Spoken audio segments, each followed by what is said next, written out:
So, I'd like to share a few things with you that I wish I had known about divorcing the narcissist and parental alienation. If you think the worst thing you're going to go through is the hell that was living with them, and the lying and the cheating and the gaslighting and the abuse and all the stuff that you dealt with, not even close. They're going to go after your kids too. The smear campaign is just the beginning. They've been dealing with your kids. They've been turning them against you for a long time. And so one of the things I want you to understand is the divorce, that's just the beginning, as hell as that is.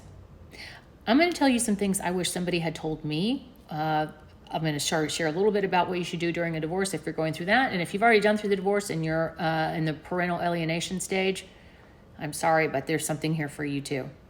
So if you're divorcing a narcissist, they're going to drag it out as much as possible. They're going to make it as impossible for you as they possibly can.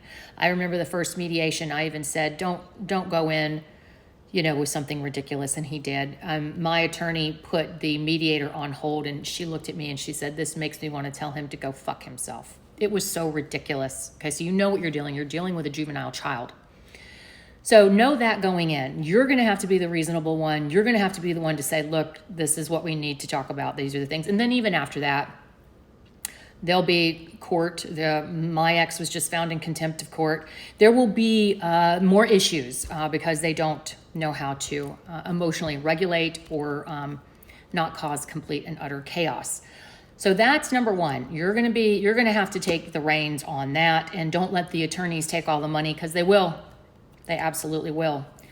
The other thing I want to say is, if you think that your children are untouchable, you're absolutely wrong.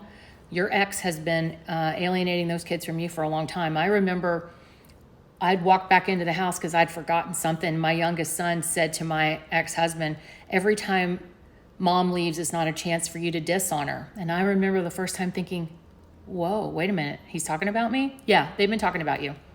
They've been talking about you for a long time. Why your kids don't come and tell you everything, I don't know. It's a loyalty thing. But some kids do. And some kids don't.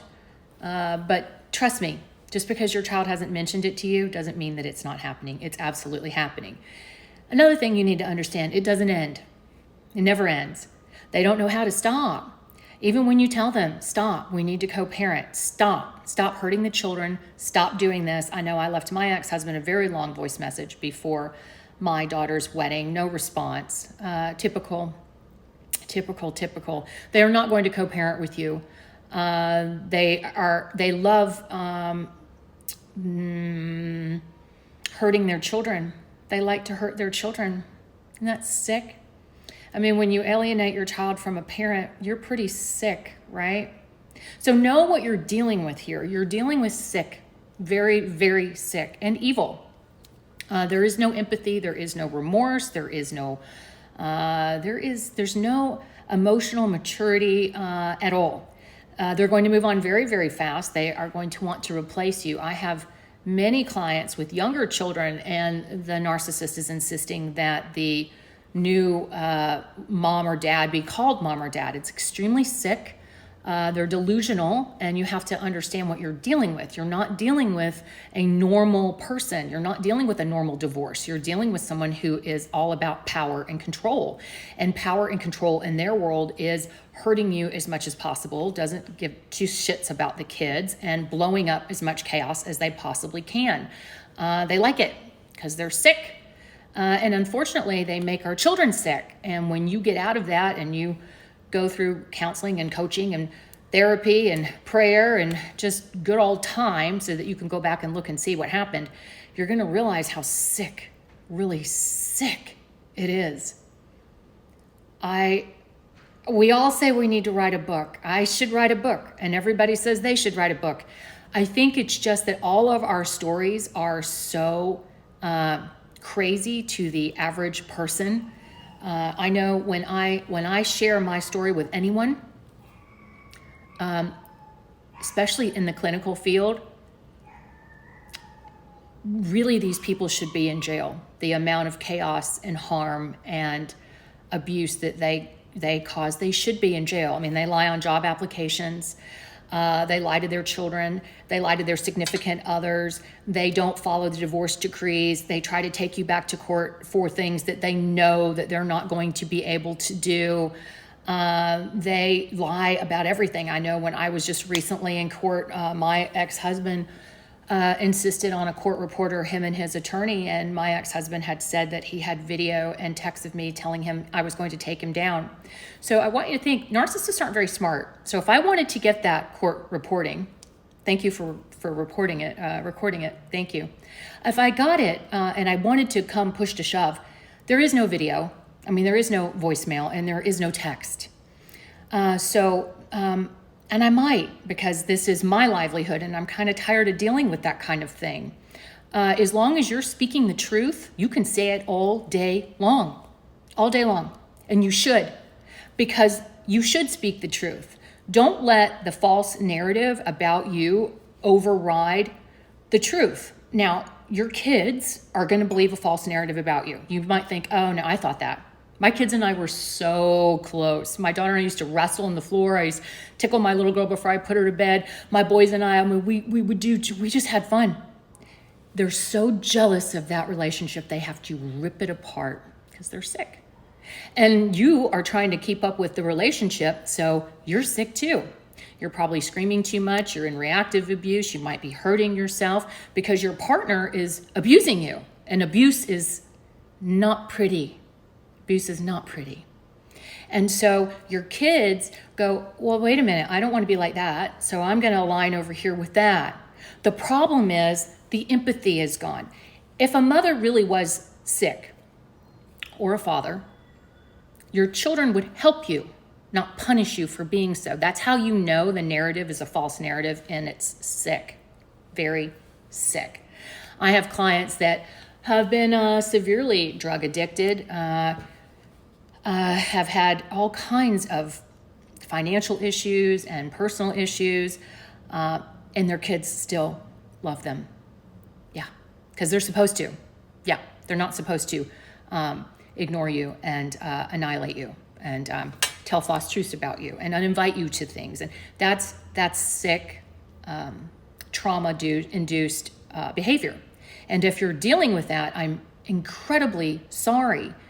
It is painful, and there is no understanding of it. If you are in the loop of why, you're never going to figure that out. There is no reason for something that doesn't make sense. And moving forward is going to require you moving into acceptance, and that is not easy. It is not easy for any of us. But if you are going through this process now, I want you to know that you aren't alone. There's a lot of us dealing with it, more than should. And that's another thing too. You know that you know when you're telling your story, you know when people are going, what? Hold up. You know that you're in the right. You know that you are, especially if you're giving every detail. I know that when I was in coaching and therapy, I gave every single detail, down to the embarrassing things that I didn't want to say about myself, because I wanted a very accurate, clear picture of what happened so I could see where was the dysfunction here? Where is the toxic, emotionally abusive behavior coming from? And quickly, I found that out, and you will too. And when you do that, and you know that you're in the right, that's going to help a lot with that gaslighting and you second guessing yourself. But right now, I want you to know what you're dealing with. You're dealing with somebody who is not going to co-parent with you, who is going to stomp you into the ground. And then once they stomp you into the ground, they're going to use that as an excuse to paint you in a bad light. Know what you're dealing with. Even when you ask them to stop, they will continue to do so. What you do is nothing. I know that sounds terrible, doesn't it? You don't do anything? Nothing. Let them continue to do it. Because again, I've said this in other videos, it's going to age like milk. There is no substitute for a mother or a father. And when they grow up and they have their own children and they get older, hopefully they will realize that themselves. I have seen many alienated parents have the tables turned on them and the children no longer speak to them at all. I've unfortunately had instances where I know about these alienating parents actually committing suicide once the truth comes out on what they've done. It's scary and it's traumatic to the whole family. But that's what happens when you end up with people like this. The number one thing I can say, which you've already know this and it's preaching to the choir, is you better make sure you know who you're marrying. Take your time. Really take your time. And anything that seems off, don't think, oh, we can work through this or this might be okay. Really, really dive into that and make sure before you commit to this person and have children with this person, because they will not only ruin you and harm you, they will ruin your children too. And they will do it generationally because they're extremely sick people. So what I would say is always take your time in getting to know someone. Always investigate red flags. And if you're dealing with one of these personality types, you're going to have to take the reins on moving things along through a divorce process. And your kids are going to be subjected to being alienated from you. And hopefully you will be one of those lucky parents who has a very emotionally mature child who does not fall prey to that. And at the end of the day, I always say, pray. If you're looking for one-on-one, if you need guidance through this, whether it's your divorce or parental alienation or just moving on, I'm here. I also offer a Tuesday night group. We meet every Tuesday night at 7:30 Eastern Time. It's a great group of men and women. I would really encourage you to join. It's getting pretty close to being full, so I'm going to cap it soon, but I have probably about 5 or 6 more slots that I could fit in. Not everybody shows up every Tuesday, so I can juggle a little more, I think. And if I need to, I might even add another night. But I would really encourage you to do that. Listen to other people's stories. You'll learn how to navigate the legal system. You'll learn more about your feelings and text messaging your kids and what to do on milestones, missing milestones, and things like Mother's Day and Father's Day and birthdays. It's helpful to meet with a group of people to bounce ideas off of. So I would encourage that as well. Until next time, Coach Shawn. See you soon.